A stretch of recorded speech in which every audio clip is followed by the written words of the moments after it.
Good morning, students. Students, in previous module, we have discussed about planets, some other members of solar system like asteroid, comet, right? उसके बारे में हमने discussion किया था. आज हम डिस्कशन करेंगे unit of measuring distance in universe, constellation and artificial satellite के बारे में. सबसे पहले देखते हैं the unit of measuring distance in universe. चलो यहाँ पे तो सबसे जो लार्जेस्ट डिस्टेंस है, लाइक अगर दो सिटी के बीच में हम बात करते हैं तो अगर मुझे राजकोट से जामनगर के बीच का जो डिस्टेंस है वो मेजरमेंट करना है तो हम किलोमीटर में करते हैं. बट यूनिवर्स में इतने सारे, अगर मुझे प्लैनेट के बारे में डिस्टेंस मेजरमेंट करना है तो वहाँ पर किलोमीटर बहुत छोटा यूनिट है, राइट. इनकन्वीनियंट होता है, राइट. तो उसके लिए एक यूनिट का यूज़ किया जाता है, उसको बोला जाता है लाइट ईयर, राइट. स्टार है, प्लैनेट है, जिसको प्लैनेट्स के बीच में डिस्टेंस मेजरमेंट करना है, स्टार के बीच में करना है, तो वो लाइट ईयर में मेजरमेंट किया जाता है. Light year, 1 light year is the distance travel by light in 1 year. 1 light year it means 1 year में लाइट ने कितना डिस्टेंस ट्रैवल करता है, राइट. 9.46 into 10⁻12, right. हमें लाइट की स्पीड पता है, राइट. अगर लाइट की स्पीड पता है तो मल्टीप्लाई बाय 365, राइट. क्योंकि 1 ईयर में कितने डेज है, 365. 1 डे में कितनी आवर्स है, 24 आवर्स. 1 आवर की 60 minute, right. And 1 minute is equal to 60 second, right. तो ये जब आंसर आएगा वो कौन सा आएगा, 9.46 into 10⁻12 kilometre. It means 1 light year को अगर किलोमीटर में कन्वर्ट करना है तो उसके लिए ये फिगर आपको याद रखना है, 9.46 इंटू 10⁻12. लाइट ईयर है वो डिस्टेंस मेजरमेंट करता है, नॉट टाइम. नेक्स्ट वन है alpha century. Alpha century nearest star है अर्थ से, right. Alpha century 4.3 light year away है अर्थ से, राइट. तो हमें 1 लाइट ईयर का पता है, 9.46 इंटू 10⁻12. अगर ये 4.3 है तो किलोमीटर में अगर कन्वर्ट करना है तो आंसर आएगा 14.68 into 10⁻12 kilometre, right. Next topic है गैलेक्सी. गैलेक्सी हमारी कंट्री में हमारा जो यूनिवर्स है उसमें काउंटलेस, आप काउंट नहीं कर सकते, इतने सारे स्टार्स हैं, राइट. बट वो यूनिफॉर्मली डिस्ट्रीब्यूटेड नहीं होते हैं और वो ज़्यादातर क्लस्टर में ही फैले होते हैं, right. Large group such as star, nebula and other heavenly bodies bounded together by their own gravity is called galaxy. Galaxy क्या है, स्टार्स हैं, नेबुलाज है, जो डस्ट एंड गैसेस प्रेजेंट हैं, हेवनली बॉडीज हैं, प्लैनेट्स हैं, जो पूरे यूनिवर्स में, पूरी गैलेक्सी में वो बाउंडेड होता है, अपनी ग्रेविटी से सबको बाउंड करके रखता है, राइट. होल्ड करके रखता है, राइट. तो उसको बोला जाता है गैलेक्सीज. हम कौन सी गैलेक्सी में रहते हैं, milky way galaxy, right. Milky way galaxy consist solar system, right. In fact आप ऐसे भी बोल सकते हो कि galaxy are the building block of the universe, right. Universe में कितनी सारी ऐसी गैलेक्सीज प्रेजेंट है. आप ऐसे भी देखो तो यहाँ पे आपको दिखा गया है 10⁻11, राइट. इतनी ज़्यादा गैलेक्सीज पूरे यूनिवर्स में प्रेजेंट हैं, राइट. हमें तो सिर्फ एक ही गैलेक्सी के बारे में, मिल्की वे गैलेक्सी के बारे में पता होता है, राइट. तो पूरे यूनिवर्स में इतनी सारी गैलेक्सी प्रेजेंट है. गैलेक्सी के डिफरेंट शेप है, like spiral shape, elliptical, irregular, right. हमारा जो मिल्की वे गैलेक्सी है वो स्पाइरल शेप का. नेक्स्ट टॉपिक है कॉन्स्टलेशन. कॉन्स्टलेशन मीन्स स्टार होते हैं वो ग्रुप में कुछ पैटर्न फॉर्मेशन करते हैं, राइट. और ये जो पैटर्न है वो ग्रुप में जो फॉर्मेशन करते हैं वो एक रिकॉग्नाइजेबल शेप शो करते हैं, पैटर्न शो करते हैं, जिसको बोला जाता है कॉन्स्टलेशन, राइट. 88 कॉन्स्टलेशन है जो रिकॉग्नाइज्ड है एंड उसके नेम दिए गए हैं. इच कॉन्स्टलेशन के पर्टिकुलर सिग्निफिकेंट नेम दिए गए हैं, एनिमल के शेप के हिसाब से, ह्यूमन बींग के या अदर ऑब्जेक्ट के हिसाब से.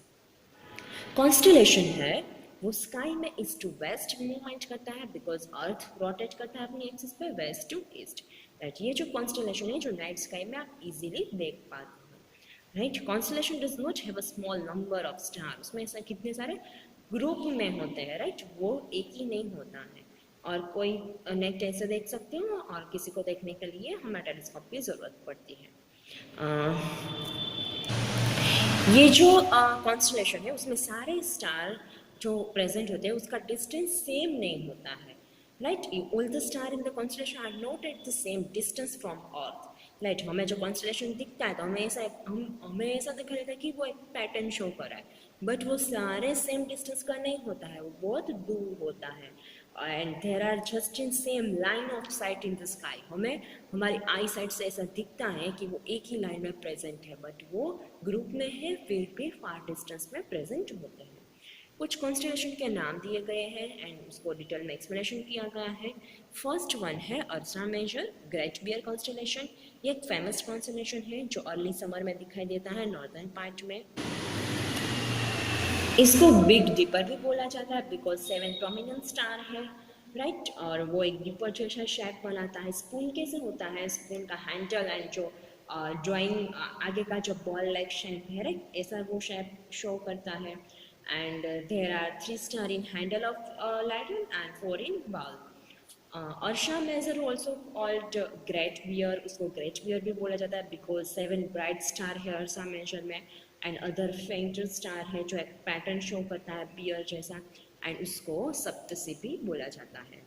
आप अर्शा मेजर के पैटर्न को देख के आप पोल स्टार को लोकेट कर पाते हो, राइट। क्लियर नाइट स्काई में समर में अर्सा मेजर नॉर्दर्न पार्ट में होता है, तो आपको जो उसमें ब्राइट स्टार है वो देखना है और वहाँ से एक इमेजिनरी लाइन पास करनी है। इमेजिनरी लाइन जो ब्राइट स्टार है वहाँ से नॉर्थ साइड में अगर आप प्लॉट करोगे तो वहाँ पे आपको एक स्टार दिखेगा जो बहुत ब्राइट नहीं होता है, राइट, तो वो है पोल स्टार, राइट। एंड ये जो पोल स्टार है वो कई बार आप पोल स्टार है वो सम टाइम ऑब्जर्व होता है, सम टाइम नहीं होता है, तो ये समर में ही ज़्यादा दिखाई देता है। You can find pole star does not move it all other star drift from east to west. आप देखोगे कि पोल स्टार है अदर स्टार की तरह ड्रिफ्ट नहीं करता है, अपना एंगल है वो ईस्ट टू वेस्ट चेंज नहीं करता है। This is because pole star directly lie करता है हमारा जो अर्थ का जो एक्सिस है उसके नॉर्थ पार्ट में, इसीलिए पोल स्टार मूव नहीं कर रहा है when earth spin about its axis, right. वो अर्थ की जो नॉर्थ साइड की एक्सिस है वहाँ पे लाई करता है, इसीलिए वो मूवमेंट नहीं करता है। Pole star is a very useful in finding direction at night by sailors. It is always point in geographical north direction. Sellers को ये हेल्प रहती है, पोल स्टार अगर उसको पता चल जाएगा तो उसको नॉर्थ डायरेक्शन पता चल जाती है। आप ऐसे भी नोट कर सकते हो कि pole star is not visible in southern hemisphere, वो सदर्न हेमिस्फीयर में नहीं लोकेटेड होता है। नेक्स्ट वन है when you observe Ursa Major 3 to 4 times at interval of 2 to 3 hours, you find that Ursa Major moves around the pole star. अगर आप 2-3 घंटे के बाद रात में अगर मैंने 8 o'clock को देखा और फिर 10 o'clock को देखा तो आप नोटिस करोगे ये अर्सा मेजर है वो मूव कर रहा है पोल स्टार के अराउंड, राइट, बिकॉज वो अर्थ के नॉर्थ एक्सिस पे लाइक करता है, इसीलिए अर्सा मेजर पोल स्टार के अराउंडिंग रोटेट कर रहा है, वो आपको ऐसा दिखेगा। सेकेंड है अर्सा माइनर लिटिल बियर कॉन्स्टलेशन। ये नॉर्दर्न पार्ट में दिखाई देता है जुलाई में, समर का जब एंडिंग हो जाता है तब, राइट। उसको लिटिल डिपर या लिटिल बियर और लघु सप्तसी भी बोला जाता है। उसमें भी 7 प्रोमिनेंट स्टार होते हैं जो डिपर लाइक फॉर्मेशन करता है, right. Ursa Minor are closer and less bright than those of Ursa Major. Ursa Major के कंपैरिजन में वो थोड़ा सा कम ब्राइट है, right. And at the tail of Ursa Minor is a pole star. Pole star के जो Ursa Minor है उसका जो टेल है वहाँ पे पोल स्टार है। एंड अर्सा मेजर में क्या था, जो ब्राइट स्टार था उसकी नॉर्थ साइड में इमेजिनरी लाइन प्लॉट करोगे तो वहाँ पे पोल स्टार है, बट इसके टेल पे पोल स्टार प्रेजेंट है, राइट। थर्ड है आयरन कॉन्स्टेलेशन, हंटर कॉन्स्टेलेशन भी उसको बोला जाता है। This is most prominent constellation in sky during winter season. उसमें भी 7 to 8 प्रोमिनेंट स्टार है एंड अदर फेंट स्टार है जो हंटर शेप बनाएगा, जो बॉडी का form the body of hunter. Orion constellation is called hunter constellation, right, या मृगा भी बोला जाता है। उसमें 3 जो मिडिल स्टार होते हैं वो रिप्रेजेंट करता है belt of hunter, right, and head and limbs of the hunter are formed from other faint star that are not shown. ये जो बेल्ट है वो जो मोस्ट 3 प्रोमिनेंट स्टार है एंड जो लिम्स है, राइट, एंड हेड है, जो अदर जो फेंट स्टार है वो पूरा एक फॉर्मेशन बनता है हंटर जैसा। The star serious that is the brightest star in the sky, sky में जो सबसे ब्राइटेस्ट स्टार है वो स्टार सिरियस है, जो लोकेटेड है ऑरियन कॉन्स्टलेशन के पास, right? To locate the Sirius imaginary straight line passing through a 3 middle of Orion constellation. यह जो Orion constellation है वहाँ से आपको imaginary line plot करनी है तो आपको star Sirius दिखेगा, right? Sirius है वो different pronunciation किया जाता है, right? Look around this imaginary line towards the east direction. यहाँ से हमें जो 3 prominent star है वहाँ से east direction में अगर आप देखोगे तो आपको star Sirius दिखाई देगा. This will lead to a very bright star called Sirius. Next, fourth one, Scorpius. It is visible in July and August. ये जुलाई एंड अगस्त में दिखता है. उसमें भी 7 prominent star and शेप होता है जो स्कॉर्पियन शेप बनाएगा, राइट, और उसको इंडियन नेम में वृश्चिका भी बोला जाता है. नेक्स्ट वन है कैसोपिया. ये कॉन्स्टेलेशन है जनरली अक्टूबर मंथ में नॉर्दर्न पार्ट में दिखाई देता है. उसमें 5 प्रोमिनेंट स्टार होते हैं.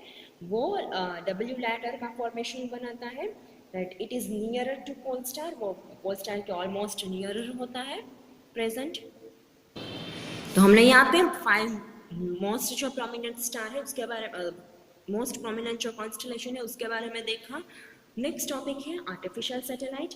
Artificial satellite is a human made object. ये ऐसा ऑब्जेक्ट है जिसको ऑर्बिट पे प्लेस किया जाता है अर्थ के अराउंडिंग या प्लैनेट के ऑर्बिट में. स्पेसिफिक हमें कोई फंक्शन फाइंड आउट करना है, राइट, तो उसके लिए ह्यूमन मेड सैटेलाइट यहाँ से भेजा जाता है, राइट, यहाँ अर्थ से ही वो लॉन्च किया जाता है. सबसे फर्स्ट आर्टिफिशियल सैटेलाइट है वो है स्पुतनिक 1 जो लॉन्च किया गया था सोवियत यूनियन USSR अक्टूबर 1957 में. फिर उसके बाद कितनी सारी कंट्री में नंबर्स ऑफ आर्टिफिशियल सैटेलाइट है वो भेजे हैं डिफरेंट प्लान्स के बारे में जानने के लिए, राइट. किसी को अर्थ के बारे में अगर कुछ चाहिए इन्वेस्टिगेशन करना है तो डिफरेंट कंट्री में डिफरेंट सैटेलाइट अभी तक भेजे गए हैं.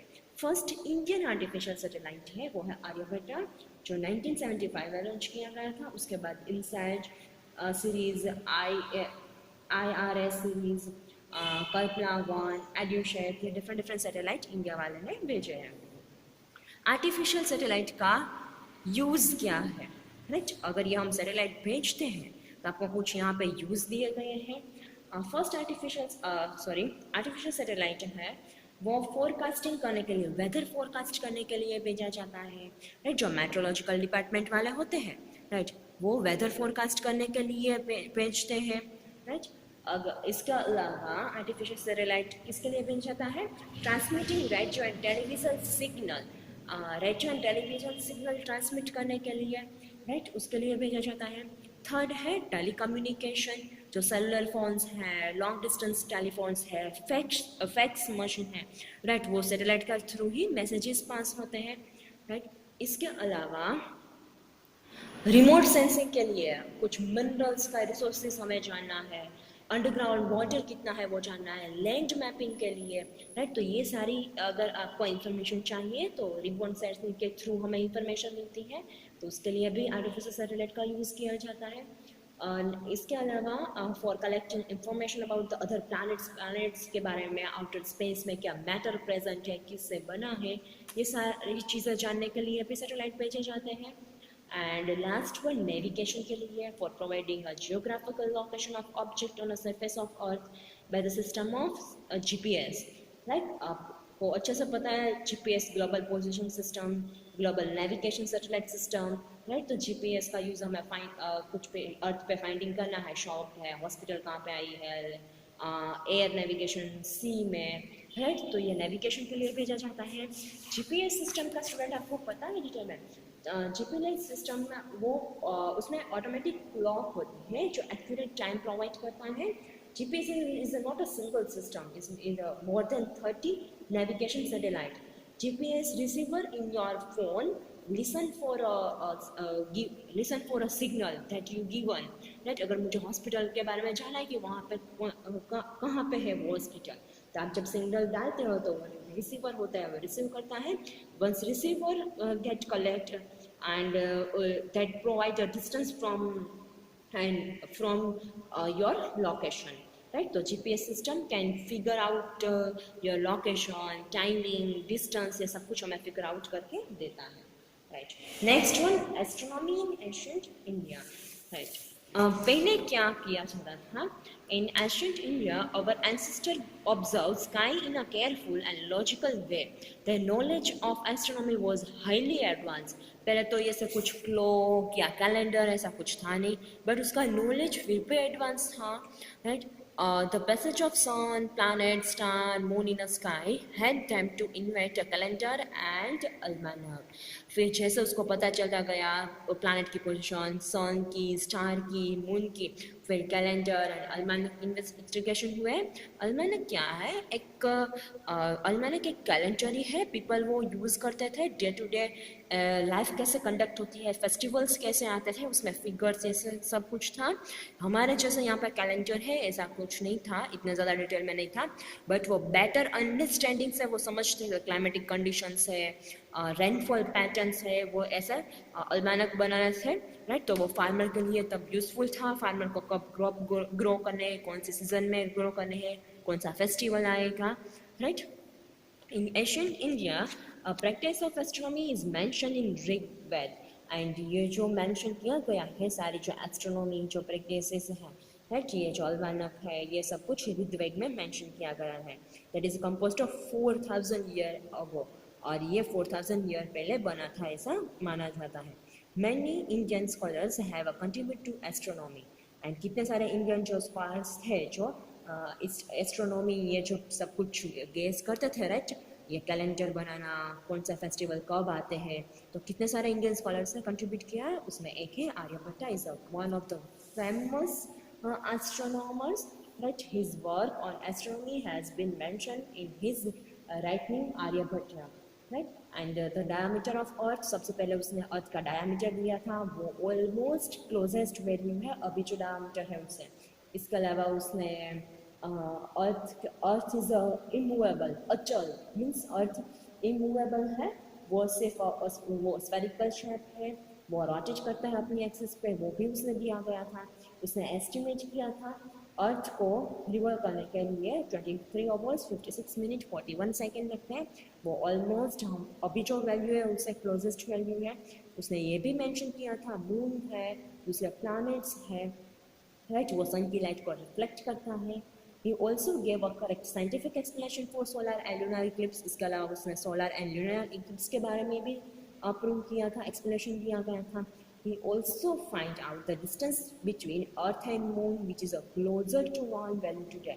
And उसके अलावा Earth and Moon का distance कितना है वो भी उसने दिया गया था, और वो वैल्यू ऑलमोस्ट क्लोजेस्ट वैल्यू है अभी जो वैल्यू है उससे, राइट. तो ये पूरा चैप्टर सोलर सिस्टम के बारे में, इसमें हमने प्लैनेट्स के बारे में, sun, star, moon, constellation, artificial satellite, इन सब के बारे में देखा, राइट. तो यहाँ पर हमारा सिलेबस खत्म होता है, राइट स्टूडेंट.